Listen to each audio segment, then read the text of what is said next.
So I don't know if you guys have been keeping up with the internet recently, but if you have, you've probably seen the massive influx of memes and videos on just how fucking crazy the show Beyblade could be at times. Like bro, niggas in the show was literally up in them bitches at the slightest of inconveniences, as if them shits was actual Dracos. Matter of fact, looking back, beefs in the show was so crazy that it was deadass not safe in these Beyblade streets sometimes, to the point where these little ass kids are quite literally causing collateral damage in the cities on some Avengers Endgame type shit. Which honestly just made me think as a power scaler about how strong Beyblades actually are, considering the amount of absurd shit we see them do in the Metal Fight series, which, spoiler alert, is the only series I watched and the one we'll be going over today. So without further ado, let's get into the scaling. Starting off with the attack potency and durability of the verse, we see in episode 14 of Metal Fusion that Jinka's Storm Pegasus is easily capable of drawing upon the energy of its real-life constellation that consists of 15 stars, which would give this version of the Bey and any other Bey that scales to it like Lightning El Drago or Rock Leone large star level attack potency in just the first season of the show. And before anyone gets their panties in a wad over this feat not necessarily scaling to Pegasus' stats, I would like to point out that Jinka literally says Pegasus has the most amazing power right after this feat is performed, pretty much clarifying that this feat does in fact scale to its attack potency, which is even further backed up by Galaxy Pegasus performing the exact same feat but even more casually than the previous iteration of the Bey. And like I just said, these feats were all performed extremely casually, making them nowhere near the upper extent of the verse's power, as we see Pegasus in the final episode of Metal Fusion is capable of performing a special move called Galaxy Nova, which you guessed it calls upon the power of a galaxy instead of the usual stars, which would again scale directly to Pegasus' AP. However, this was kind of a one-time feat and Pegasus literally disappears after this due to using too much power, so this feat is only really applicable to Storm Pegasus in the final fight versus El Drago and not everyone else in the series.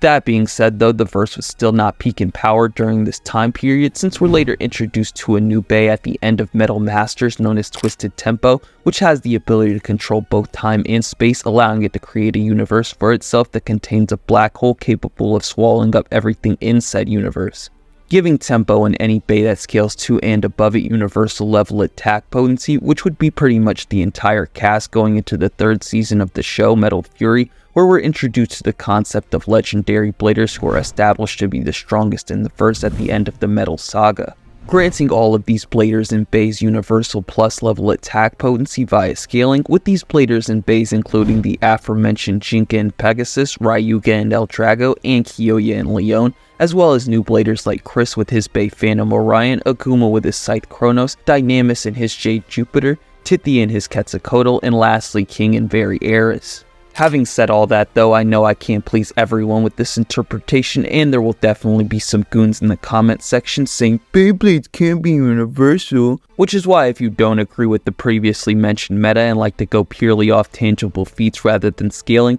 then the strongest characters in the verse like Jinka and Ryuga would still be consistently in the planet level range in terms of power, as in the same arc that Twisted Tempo is introduced, we're also giving details on a power source in the Beyblade world known as Spiral Force, which was stated to be so powerful that it had the potential to destroy the entire planet if not kept in check. However, Jinka and Pegasus alongside Ryuga and El Drago were able to stop Spiral Force completely and managed to disperse the collective world-ending energy when combining their power, meaning both Pegasus and El Drago would be at least small planet level at the end of Metal Masters if you divide the required energy to shatter Earth's GBE by 2. And this isn't the only planet level feat in Metal Masters, as we later see Jinka and Helios destroying a meteorite that was also said to have planet-busting power. And if both those feats still weren't enough to move you, then there's also Rago's and Nemesis' feat of causing natural disasters like earthquakes that were going to destroy the entire globe, which would easily get Nemesis to small planet level via surface wiping. Meaning if you wanted to take a more grounded approach with your Beyblade scaling, then the strongest characters in the verse and their Beys would be somewhere around the planet level range in terms of AP at the bare minimum. Regarding the durability of the series though, this is rather straightforward, since via being able to tank the counterforce of any attack they perform, Beyblades would also just have comparable durability to their AP.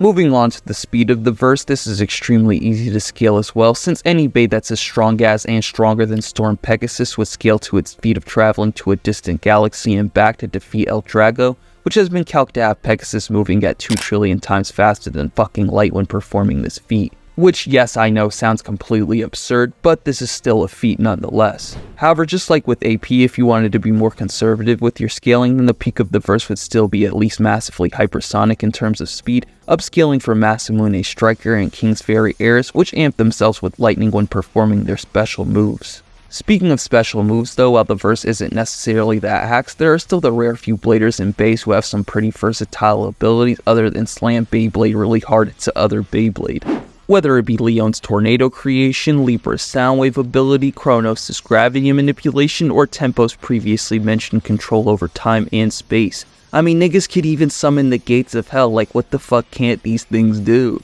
However, I would like to also highlight the fact that at the end of the day, this is still a show about spinning tops that slam into each other, and the strongest characters in the verse aren't really relying on hacks to get them a win. So to summarize, the strongest characters in the Beyblade series like fan favorites Jinka, Ryuga, and Kyoya, as well as their bays, are all small planet level and massively hypersonic at the bare minimum, and Uni Plus and massively faster than light highballing. Meaning if you were to decide to use the high end, then Ryuga is unironically soloing 90% of Fiction and busts both the One Piece and Naruto versus ass at the same time, which is honestly just hilarious. And even the grounded approach for the versus power is still nothing to sneeze at either, considering bays would easily be packing enough power to deal with planet level threats. So yeah, don't sleep on Beyblade.